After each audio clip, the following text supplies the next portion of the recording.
Truckers of Reddit, what are some less common road courtesies that we can offer to you to make your job safer and easier? My dad was a trucker, and I rode with him for years and years. Please do the air horn thing with your arm. It makes their day.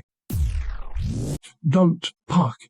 They may look like an empty spot marked off for no reason, but they're often there to give the trucker room to back in his very long trailer in what is probably already a tight space. If you park there, they can get in.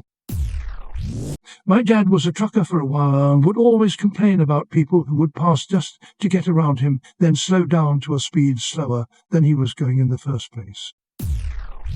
We always flash our headlights to signal that it's safe for a truck to merge in front of us. They often reciprocate with a return flash of 4 ways as a thank you. I say this as a former trucker and as a regular driver. I appreciate the gesture, but please don't be predictive. Follow all the rules of the road as written and there won't be as much confusion. I drive for Amazon, and I once had to take a right turn into a gravel lot to drop off a trailer. When turning, you have to slow down a lot and make it a wide turn so your trailer doesn't hit the curb or ditch on the side. Well, this turn had a ditch, and the fellow driving behind me was tailgating and was also impatient. He misread my wide right turn as me turning left for some reason, and then proceeded to speed up around me, which would have him heading directly towards my cab. So when he realized he effed up, he swerved into the ditch and his car bounced back out of it, totaling his car. All while this was happening, I was just hoping he didn't hit me. I pulled into the lot all the way so I wasn't blocking the road, and then got out and asked him if he was okay, and all he did was yell at me and curse, and then called the police.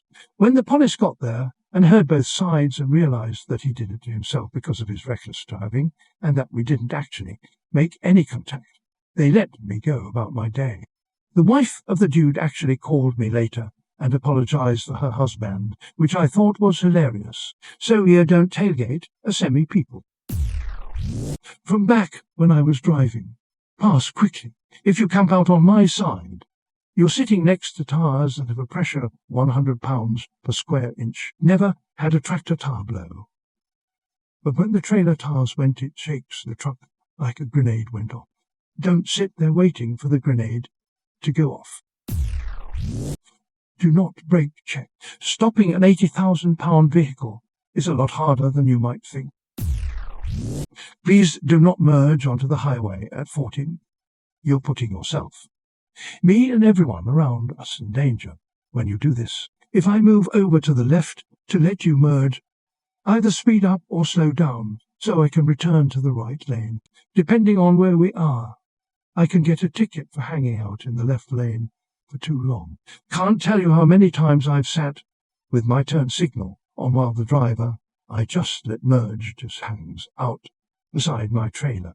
When you're going to pass me and there's 300 of space ahead of me, there's no reason you should be merging in front of me 20 from my bumper. If you use your turn signal, I will let you merge. I don't mind that you're going 5, move below the speed limit if that is what you're comfortable with. But don't speed up when you see me trying to pass you. If you're going to pass me, I'm not going to speed up, because not only am I governed at 65 move, I actually wanted you to be as far away from me as possible. One less hazard I have to keep an eye on. If you're going to drive 5 move below the speed limit, please stay in the right lane. I own a trucking company. Here's some things we would love the public to practice. Keep in mind, this is for the large sleeper bunk with 53 trailer. The guys who live on the road. 1. Never get in front of a truck when you're approaching an amber light or a red light. The truck may weigh up to 80 and you've just reduced his stopping distance. You can outrun him when the light turns green and get in front of him after. 2.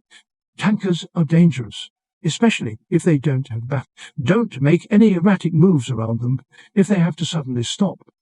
Newton's first law will fuck you up.